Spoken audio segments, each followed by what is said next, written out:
Seorang pendaki dari Brasil, Juliana Marens, datang dengan harapan menemukan damai, tapi justru tak pernah kembali. 21 Juni tahun 2025, Juliana melangkah ke jalur pendakian Cemara Nunggal. Tak ada firasat hari itu akan menjadi perjalanan terakhirnya. Di salah satu tanjakan curam, tanah tiba-tiba longsor. Juliana terjatuh menghilang ke dalam jurang sedalam ratusan meter. Rekan sesama pendaki panik. Mereka berteriak, tapi tak ada jawaban.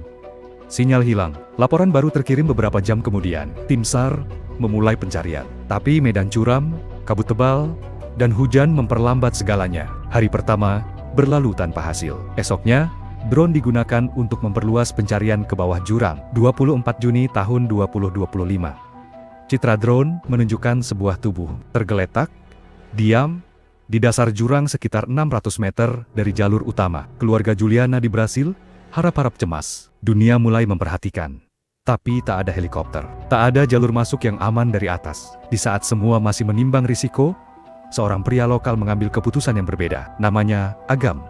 Panggilan puncak, suara nurani, dan tanggung jawab sebagai manusia membuatnya bergerak. Ia bukan bagian dari tim SAR resmi, tapi Rinjani adalah rumahnya. Dan ia tahu jalur yang tak dikenal siapapun. Dengan membawa ransel, seutas tali, dan doa ibu, Agam mulai turun ke jurang sendirian.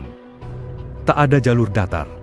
Setiap pijakan bisa longsor. Angin mengoyak dedaunan, kabut menelan pandangan. Di tengah perjalanan, Agam menemukan serpihan botol dan sobekan ponco, tanda bahwa korban pernah di sana. Sore menjelang, tapi dasar jurang masih jauh. Agam berhenti, mendirikan bivak darurat di sisi tebing sempit. Malam itu dingin dan penuh suara aneh dari dasar jurang. Batu kadang jatuh sendiri dari atas. Esoknya, ia lanjut turun. Sekitar pukul 10 pagi, ia melihat sosok tubuh Juliana tergeletak di sela bebatuan. Tubuh itu sudah membiru, tapi tetap utuh. Agam menunduk, minta izin kepada alam, dan mulai mempersiapkan evakuasi. Jalur naik lebih sulit, tak mungkin membawa jenazah tanpa bantuan. Agam naik sebagian, lalu memanggil tim lain turun. Bersama relawan lainnya, sistem katrol mulai disiapkan. Mereka mengikat tali sepanjang 800 meter ke pepohonan kuat. Seluruh malam itu dihabiskan di tempat yang sama, bermalam dengan jenazah, menunggu pagi untuk mulai menarik ke atas. Agam tidur hanya 1 jam. Selebihnya berjaga, bukan takut tapi menghormati seseorang yang jauh dari rumah dan keluarganya. 25 Juni, pagi, langit mendung, tapi waktu tak bisa ditunda. Dengan komando pelan, mereka mulai menarik. Batu mulai berguguran lagi. Jurang seperti ingin mempertahankan jasad itu. Tapi, mereka tak menyerah. Setiap meter terasa seperti sahabat. Tarikan tali dilakukan perlahan, agar tubuh Juliana tak terhantam batu. Di atas, anggota tim menggulung tali sedikit demi sedikit. Nafas mereka pendek, tangan lecet, tapi semangat tetap utuh. 1 jam berlalu.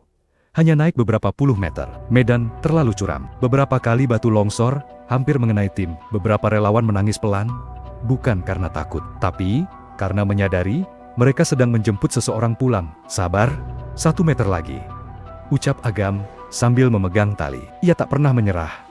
Meski bahunya mulai bengkak, sekitar jam 2 siang, tubuh Juliana mendekati titik pengangkatan utama. Semua bersiap. Dengan tali terakhir, tubuh itu akhirnya berhasil ditarik ke daratan. Sunyi.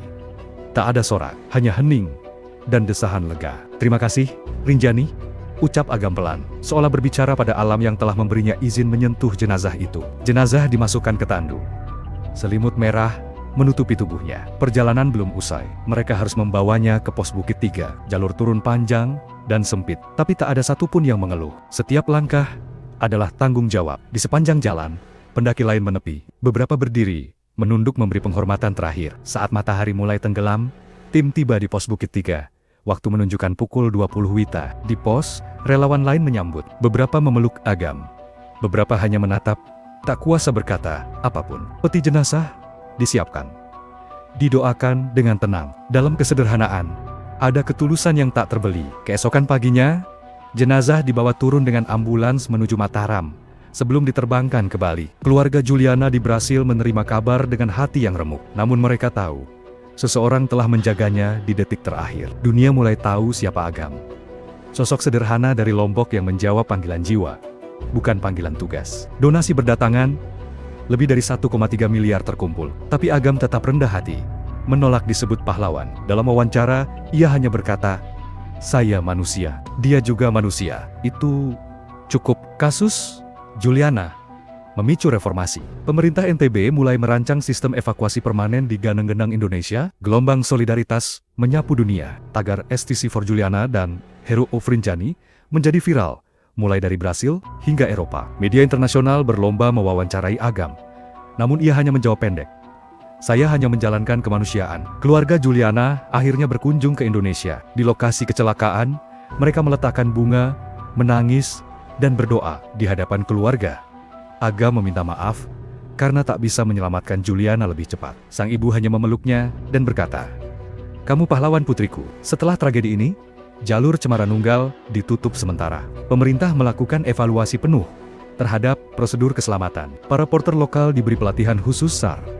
Sementara hiker asing kini diwajibkan mengenakan gelang pelacak RFID. Shelter evakuasi didirikan di titik-titik rawan. Tidak lagi hanya tenda darurat, tapi pos permanen dengan alat komunikasi satelit. Tragedi ini menjadi bahan ajar di Akademi SAR dan pelatihan petualang di seluruh dunia. Nama Juliana dan Agam disebutkan dalam modul pelatihan. Namun, Agam memilih tetap tinggal di kaki Rinjani. Ia tidak mengejar ketenaran. Rinjani adalah rumahnya. Kalau ada yang butuh ditolong, saya turun lagi, katanya pelan. Karena bagi Agam, panggilan jiwa itu tak mengenal pensiun.